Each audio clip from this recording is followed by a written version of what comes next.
Phoenix.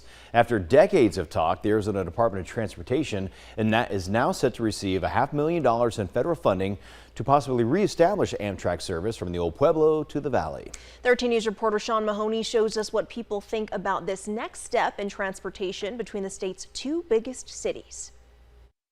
Many people around the Old Pueblo rely on public transportation. There's a lot of people, and like myself too.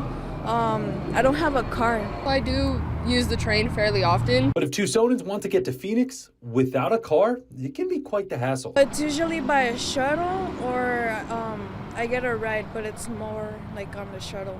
How long is that process for the shuttle? Like 6 hours. Now, the idea of a direct train has been in the works for years, but now with this federal funding coming to Arizona, the vision is becoming more clear for Tucsonans. I know for sure that there's a lot of Arizona locals that go back and forth to Tucson and Phoenix all the time anyways, that hopefully we get a lot of use. Even if it's just to avoid the madness of I-10. I think any opportunity to avoid the freeway, which has just become such a nightmare, I think will be good for everyone. And lawmakers say they are excited for this step forward. It's about time. We need to get this done. This is an important project for Phoenix, for Tucson, for the entire state. But still a lot needs to be done before the train hits the rail, which includes multiple studies like finding a location for the Phoenix station, which is a concern for some riders.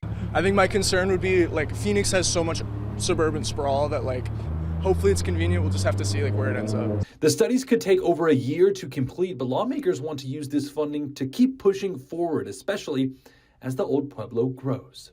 Over time, Phoenix and Tucson are going to become closer together in terms of growth. We can't let it lose momentum. We've got to keep forward movement.